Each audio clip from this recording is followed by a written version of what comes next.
Hello again, everybody. Welcome back to the Rantin Review Entertainment. We're continuing to review Season 7 of Black Mirror. This episode, called Eulogy, stars Paul Giamatti. And when I saw the trailers, anything with Paul Giamatti, he's a great actor. And I knew him in a Black Mirror episode was probably going to be something special. And it definitely was. So we're going to look into it, talk about the ending, talk about and explain some of the themes that are in this episode, some of the things I picked up on. And of course, if you pick up on anything, feel free to leave it down in the comment box below if you feel I missed anything or you had your own take on this episode. In the episode, a lonely man revisits his memories and photographs of an old girlfriend who has recently died in order to send his memories of her to her family. Through the experience, he learns more about her and the relationship. The episode has received critical acclaim, with many viewers calling it the best episode of Series 7 and one of the best episodes of Black Mirror of all time. I wholeheartedly agree. So far as we've gotten here, I say most of them were even, except for the last one. Plaything seemed like a bit of too much wish fulfillment for me and a little too nihilistic and on the nose about it. But the other episodes, I would say so far before this episode, my two favorites were episodes 1 and 3. But this one, I think, takes the cake. This is as emotional as episode 3 was. I think this episode 5, Eulogy, is on a different level. It's bittersweet in a different way. It's a romantic story to some extent. It's a tragedy to some extent.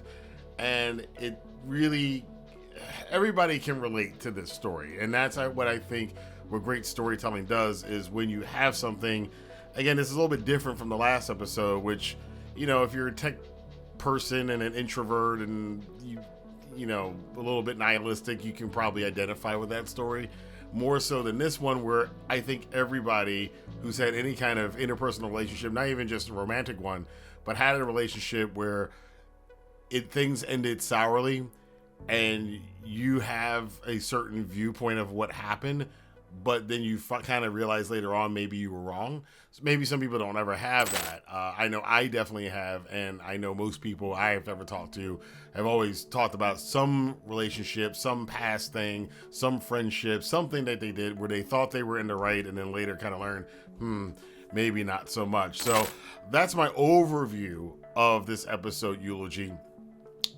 We are now into spoiler territory, so if you don't want to be spoiled, you haven't watched the episode yet, I'll come back to this a little bit later. But how the episode goes is that Philip, who is played by Paul Giamatti, he's at home and, you know, you see him in the rose garden and he gets this phone call, and a phone call is from this company that you called Eulogy, that is calling him on behalf of a family who's had a recent death. And he first doesn't recognize the name, but then he does recognize the name of Carol, who has a new last name, of course, but he recognizes her name.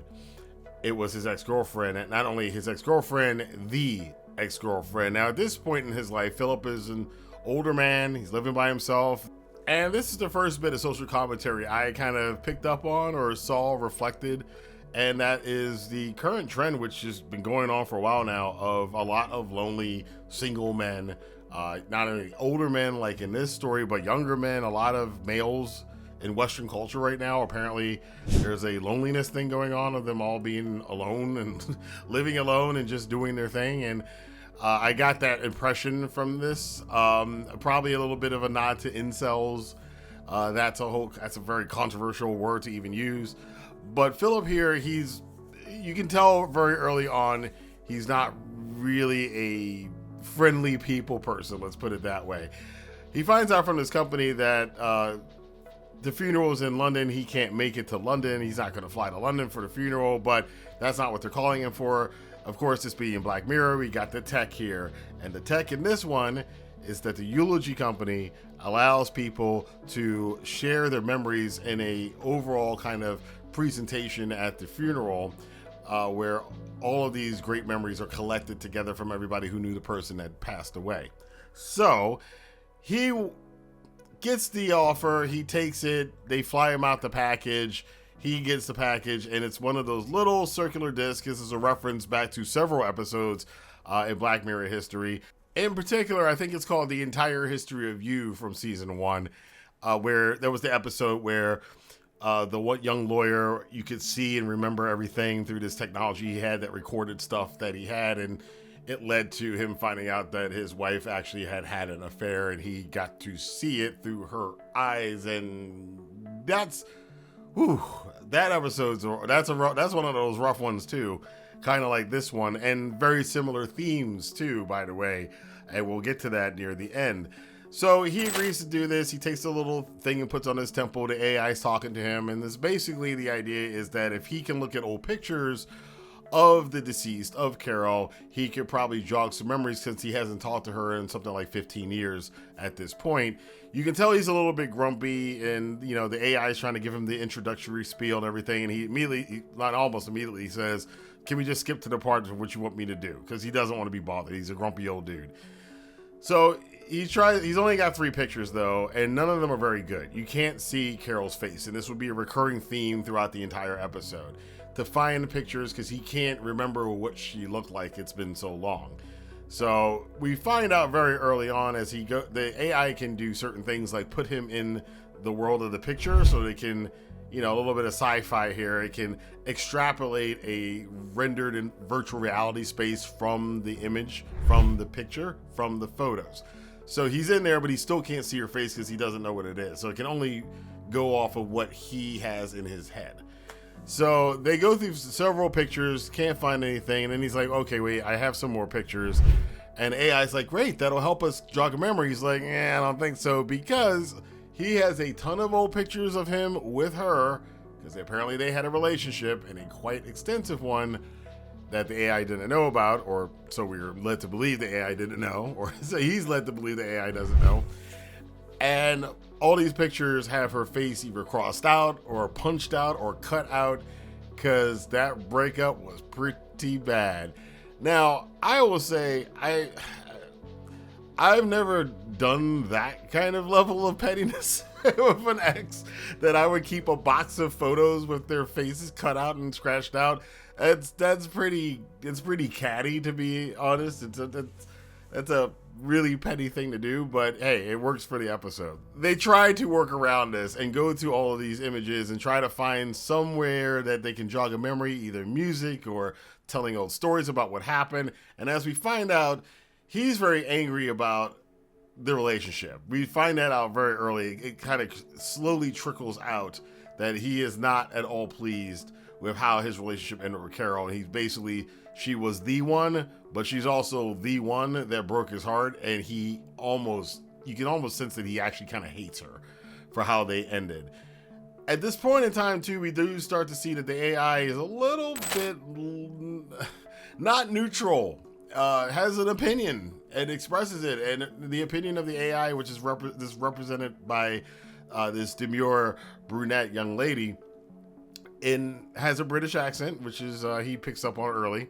Doesn't pick up on it anything else with that, but he picked up on her accent, and she's kind of a little accusatory. She's like, "Well, you were in a band, but she wanted to play, I think it was the cello or something," and he's like, he kind of downplayed it, and then it comes back up later, and the AI is kind of chastising him, and he's kind of a dick to the AI a couple of times, and you're seeing as we go further and further into these memories, he goes from being the, oh man, what did she do to him, to, okay, you actually are kind of a dick, dude. So we get all the way, it's for him blaming her for everything, and it was her fault, and she ruined his life, and all of this stuff. And as we go through all of these old images, again, her face is scratched out of all of them. The AI kind of points out certain things, like there was a night where he thought that she was talking to another dude for the whole night, and it actually wasn't the whole night. We all make that exaggeration. And meanwhile, he was at the bar with a coworker that appeared in some other pictures, and there was a fight behind this because there was some jealousy between the two. And then we find that one particular picture that he completely forgot about was actually taken by the coworker after he had an affair with the coworker, and it was the night in which Carol called on his birthday, and the coworker answered the phone. It led to a fight and very nasty things. The AI is giving him a look, and Giamatti plays this off so well. He plays this so well with just the way he, you see him go from being offended to being offensive and then to being very defensive, because he's also seeing that it's being exposed that you're saying that she was terrible, but you did a lot of dirty stuff, my guy, and you jumped to a lot of conclusions that weren't true, and you have a bit of a drinking problem and a bit of an anger management issue, and that completely comes to the ultimate moment in their relationship, when after he had the affair and they had broken up, they were trying to reconcile. He flew all the way to England to see her, and he wanted to propose, and she didn't answer, and she wasn't drinking. And then he finds out, because the AI basically has to point it out to him, but the audience, we already knew as soon as we heard that she wasn't drinking, that she was pregnant, and she was pregnant with her would-be daughter, who was not his. It was from an affair that she had with another man who turned out not to be so great. And then Giamatti, the way he plays this is so typical, and I think all of us have seen somebody who did this or have been the person that did this, when their ex, and one of my exes got mad at me about this, about somebody I dated after them. I remember this was like years ago, but I remember this kind of thing where you talk to somebody and then they find out about the person you got with after them, and if that person wasn't so great, they're kind of like, oh, great choice there, good job, and that's like, it's so petty, and Giamatti plays it so petty, it's so realistic the way he does it, and you're just like, now part of you, again, we've all done something similar. Again, this story is fairly extreme with how it's done, but we've all had variations of this done to us, and we've been the one to do this kind of thing, to kind of be a little petty about, well, I was better than them, at least. She took a step down, that kind of thing, that kind of stupid thing. Really leads us, though, to understanding what really happened here, as the AI reveals that it is a construct that is based off of, because it said it was not created, it was generated before, and Philip kind of was a dick to the AI about that, but it was generated from the consciousness of the daughter, and that led to the fact that Philip found out that, oh, you already knew everything, and he's like, well, why didn't you say anything? And the AI goes, because you said skip the intro, which is what he did. So once again, his temper, and again, you see now at this point, you can kind of tell what the theme is here. His temper, his anger, his short-temperedness always makes him miss things. And among the things he missed, when they go look at the room in the aftermath of him tearing it apart after he found out that she just walked away from him when he tried to propose to her, and he didn't hear back from her and she had left the room, there was a note on the floor that he never saw, that she wrote him. And the AI said, hey, she wrote you. He's like, she never wrote me. He never saw it, because he got drunk again and got angry and lashed out. And the maid at the hotel put all the stuff back and put it in a pile. And he's like, I never saw a note, blah, blah. Then he realizes, because he has the pile of all the stuff from that night, the pictures, a camera that he used, that's where they found this information from, the ring and everything else. He had never looked. He's had this box for 15 years and never looked. And then he looks in the box, and there was a letter she wrote him all that time ago. He reads the letter, and she said, hey, I'm sorry, I'm pregnant, I'm going to keep the baby. I don't know how you feel about that, but I love you and I want to be with you, so meet me here tomorrow or whatever time she said, and if you don't want to ever see me again, I'll understand. Because she understood how embarrassing it was, because she walked out of him. He had the whole restaurant kind of in on him making a proposal, and then she walked out, which was extremely, that is such an embarrassing thing. So I can understand why he's so pissed off. If that happened to any of us, especially, I guess if you're a guy or if you're a liberated woman, if you go and plan this whole thing out to propose to someone, and there's people all around, you got the whole restaurant and got people there, they know what's going to come, and then you propose and they just get up and walk out, that is so embarrassing. I can't imagine how embarrassing that is. So I understand how mad he is. But again, it was his anger that made him miss the fact that she actually didn't just leave him. She wrote him a note. He never showed up. She lived the rest of her life until she died thinking that he hated her, which in turn, because they never talked again, made him actually hate her and have these bad thoughts about her. And now he's finding out that they were both probably lived pretty sad and they probably could have been happier. Maybe not, because he's kind of a dick and he's a drunk and he's got anger issues. So even if they wound up together, it probably wouldn't have worked out in the end, but you don't know. And you're left with the fact that he has been angry all of this time, and his anger made him miss the information about the AI, made him misremember things and mix out his part, his culpability in the whole thing. And it actually turns out, outside of a couple of things, Carol wasn't really a bad person. Sure, she made her mistakes too. She definitely did. She did have an affair as well, and when she first met him, she was already engaged to another guy, and she was flirting with him while she was already engaged. So, Carol wasn't exactly an angel herself, which I do appreciate the fact that they did that in the story, because it would have been very easy to try to make her seem like an angel, and he's just this bitter old troll. They were both screwed up in some ways, but he realized that he probably could have saved that relationship if he had just stopped being such an angry dick and paid attention to stuff besides his own embarrassment and his own ego. He winds up at the end going to the funeral, seeing the real life daughter as she's playing the cello.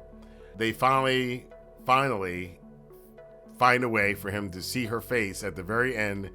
He remembers there is a piece of music, and he's like, let's see her. He plays the music, which is an original piece that she played and she wrote on the cello. And in the one picture we saw earlier in the episode where he's staring at her through the doorway, he's able to go back in virtually into that moment and look through the doorway, and then he can remember her face. And at the end, we see her face as she turns around and smiles at him.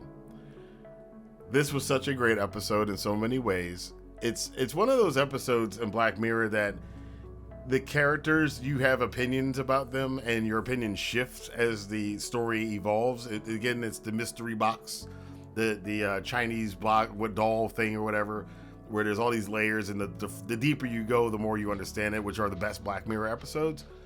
But not even so much about the characters and not so much about the themes that are brought up in here, but about yourselves. Because again, this is not something that is, this story is very extreme case of this, but like I said before, we've all had some things that we've done in friendships, relationships, friends, family, coworkers, whatever, where we thought we were in a right, and we were so confident, and we were so angry at somebody, and our anger overrode our logic. And then later on, once you've calmed down, you kind of realize, you have that where you go, oh, I said that. Oh, that was terrible. Oh, I'm a dickhead. That happens to everybody. And I've very rarely seen that in modern. I mean, this is something I've seen in TV shows before. It's been a while since I've seen this kind of a story told on a television show, or in this case, a streaming show. So I appreciated that. Again, Paul Giamatti absolutely kills it in this episode. The music at the end is so haunting because you're hearing the song that she originally wrote as he's remembering her and seeing her face again. I would say bittersweet, but I left that for the Hotel Reverie episode, so I can't call this quite bittersweet, because it was a bit of therapy for him to kind of, even though he had claimed early on that he had dealt with all of this and he hadn't thought about her in all these years, he'd never really healed from it. And you see at the end, once he finally confronted what actually happened and understood he was at fault for a lot of this, and not only forgive her, but to some extent for forgiving himself for being the way that he was, and understanding that, hey, maybe I gotta pull it back a little bit and stop being so hostile and quick-tempered. So I love this episode. Again, not a whole bunch about references in here. I did say that this is very similar in the tech, but also in theme, with the third episode of season 1, the entire history of you, where at the end, the relationship doesn't end well, and the characters In that one, he's remembering his ex one last time before he's pulling the memories of her from his head, and he'll never see her face. The last image is the face of his girlfriend or his ex-wife, that he's now removing the device in his body that allows him to keep all those memories in his head. And this one is kind of the reverse. The relationship is also a tragic relationship with a tragic ending, but in this case, instead of forgetting, this one is remembering, which I think is an interesting parallel. And again, the technology is a very similar technology to the one in episode 3. So I like that relation to it. I don't even know if that was intentional or not. It's just something I noticed from watching the show, that it is very similar in tone and as a tragic love story, essentially, of something that we all can relate to. But I want to know what you guys thought about this episode. Let your voice be heard in the comment box below. Until next time, I will see you guys here as we getting close to wrapping up season 7 of Black Mirror right here on the Rantin Review Entertainment. Have a good day.